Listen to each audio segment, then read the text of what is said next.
네, 아침에 마시는 건강한 음료 한 잔처럼 오늘도 건강한 주식 스토리 전해드리는 모닝주스 순서입니다. 오늘 함께 해주실 두 분 소개해드릴게요. 메디중금증원의 김우식 부장, 리서치하는 최성환 대표 나오셨습니다. 안녕하세요. 안녕하십니까? 네, 반갑습니다. 자, 두 분과 함께 한 주의 시작입니다. 월요일 모닝주스 시작해 보도록 하겠습니다. 자, 먼저 오늘장 이슈부터 짚어보고 넘어갈까요? 지난주 시장이 워낙에 힘들었기 때문에 이번 주 시장 상당히 중요합니다. 어떻게 보십니까? 예, 네. 저는 최근에 그 유가 상승이 상당히 네. 가파르게 진행되고 있다는 점에 좀 주목하고 있는데요.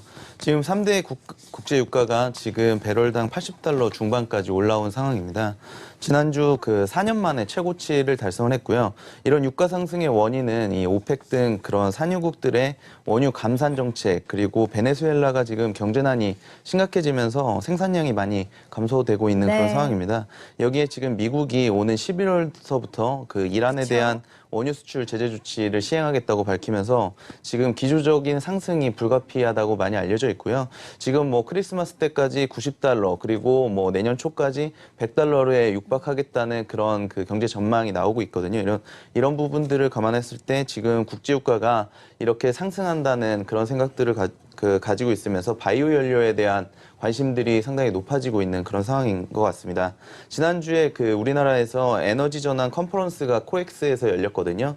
근데 이제 산업통상자원부가 주최한 이번 행사에서 우리나라는 그 에너지 정책에 대한 로드맵을 상당히 많은 부분 이제 그 의제들에 대해서 상당히 많은 부분 다뤄졌습니다. 이번 컨퍼런스에서 화제가 되었었던 부분이 바로 이제 바이오 중유라는 그런 부분인데요. 우리나라 뭐 문재인 정부에서 지금 3020 정책이라든지 탈원전 정책을 시행하기 위해서는 이 바이오 중유에 대한 관심들이 앞으로 뜨거워질 것 같습니다. 이 바이오 중유라는 것이 뭐 지난 그 어떤 그 국회의원이 말씀하시기도 하셨는데요. 뭐 치킨이라든지 뭐 삼겹살 기름을 가지고서 그러면 네. 바이오 중유를 만드는 거냐, 그렇군요. 이런 이야기들이 네. 많이 있었습니다. 그런데 실제로 그렇게 해서 생산이 되는 게 맞고요. 이런 그 폐기름들을 혼합하는 과정에서 만들어지는 그런 연료라고 보시면 될 것 같고, 네. 기존의 화력발전소에서 사용하고 있는 벙커 CU를 대체할 수 있는 그런 중유다라고 말씀드릴 수 있겠습니다. 그래서 우리나라가 이미 5년 전서부터 시범 사업을 시작을 하고 있었고,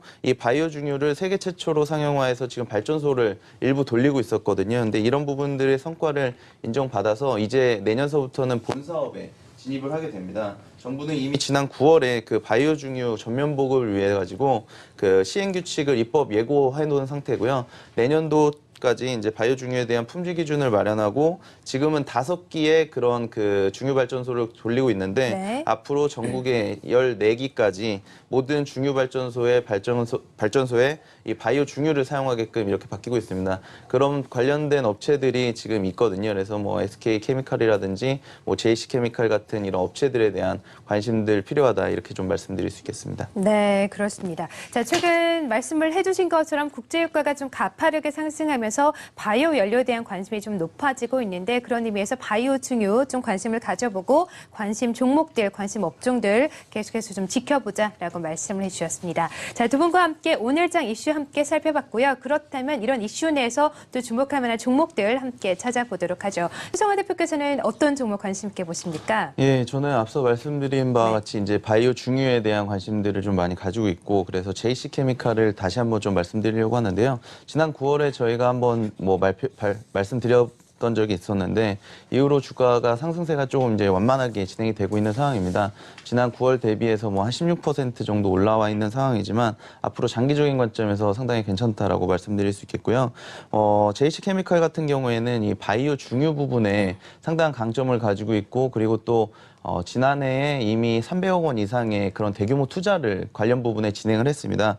그러면서 이제 현재 시가총액이 지금 950억 정도 수준을 감안했었을 때 지난해 뭐 300억 원 정도의 그 대규모 투자를 진행했었던 것을 보면 상당한 금액을 투자했다라고 말씀드릴 수 있겠습니다. 그리고 해당 설비 같은 경우에는 내년 하반기에 본격적으로 가동을 준비를 하고 있고요. 동사 같은 경우에는 바이오 중유 이외에도 이 차량용 경유를 대체하는 바이오 디젤 부분에서도 상당한 매출을 일으키고 있거든요. 근데 이 지금 유가가 많이 오르고 있는 상황에서 이 차량용 경유에 대한 의무 혼합 비율이 올해 이제 2.5%에서 3%로 확대됐지만 이런 네. 부분들이 또 추가로 확대될 수 있는 그런 부분들이 있거든요. 그런 부분들이 상당히 시장 확대에 따른 그런 수혜를 얻을 수 있다라고 말씀드릴 수 있겠습니다. 그리고 이 바이오 디젤을 생산하는 과정에서 글리세린이라는 그런 부산물이 생산이 되게 되는데요. 이 글리세린이 그동안에는 화장품의 원료로 활용이 되고 있었는데 최근에는 그 자연 분해가 가능한 바이오 플라스틱의 주 원료로 활용이 되고 있습니다. 근데 이 바이오 플라스틱이라는 것이 어떻게 보면은 최근에 플라스틱 제로 캠페인들을 많이 하고 있지 않습니까? 이런 부분들에서 뭐 코카콜라는 2022년까지 뭐 페트병을 전부 바이오 플라스틱으로 바꾸겠다는 그런 정책들도 내놓고 있고요. 스타벅스 같은 경우에도 플라스틱 빨대를 전부 이제 종이 빨대 같은 것들로 바꾸고 있지 않습니까? 이런 부분들에서 상당한 수요 증가가 지금 나타나고 있다라고 말씀드릴 수 있겠습니다.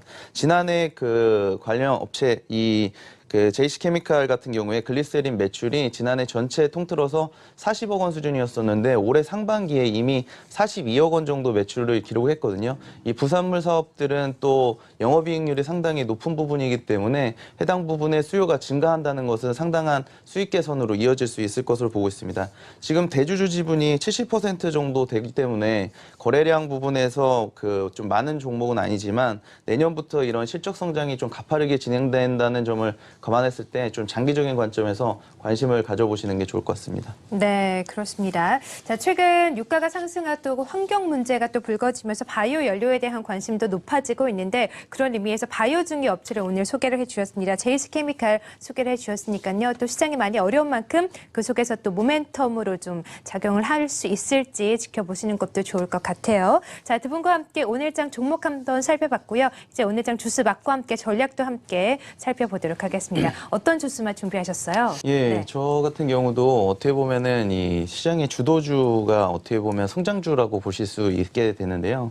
국내 뭐 코스닥 시장 같은 경우에는 뭐 바이오라든지 남북 경협주가 어떻게 보면 시장에 주도를 하고 있었던 그런 주도주라고 말씀을 드릴 수 있겠고 이런 부분들 중에서도 뭐 지난 주말 같은 경우에 폼페이오 국무장관이 이제 북한을 방북하고 왔는데 이런 부분들이 시장에 어떻게 이제 가시화되게 되느냐에 따라서 뭐 남북 경협주 같은 경우에는 그래도 지금 매수세는 좀 살아있다고 판단이 되거든요. 그래서 이런 부분들 뭐 성장주에 대해 주목하신다면 남북 경협주 관련된 업종들이 괜찮지 않을까 이렇게 좀 보고 있고요.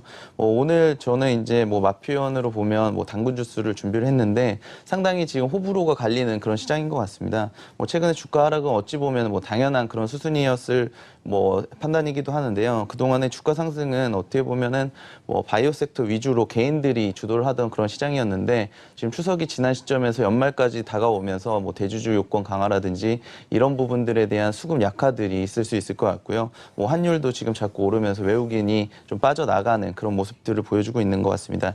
여기에 이제 오는 10월 18일 같은 경우에는 한국은행에서 금통회의가 있지 않습니까? 이런 부분이 이제 금리 인상에 대한 그런 시그널들로 작용할 수 있기 때문에 시장 충격에 다소 뭐 좀 대비할 필요도 있다. 이렇게 좀 말씀드릴 수 있겠고요. 네. 뭐 드라마틱한 반전 같은 경우에는 이제 미국에서 중간 선거를 앞두고 이제 중국과 화해 제스처를 어떻게 취하느냐에 따라서 이제 이런 부분들이 시장에 좀 호재로 작용할 수 있을 것 같습니다. 네, 그렇습니다. 일단 10월 18일에 있을 금통위와 함께 중국 시장도 오랜만에 개장하니까 이 부분도 좀 살펴볼 필요가 있다라고 말씀해 주셨습니다. 자, 모닝주스 오늘 두 분과 진행을 했고요. 두 분과 여기서 인사드리겠습니다. 고맙습니다.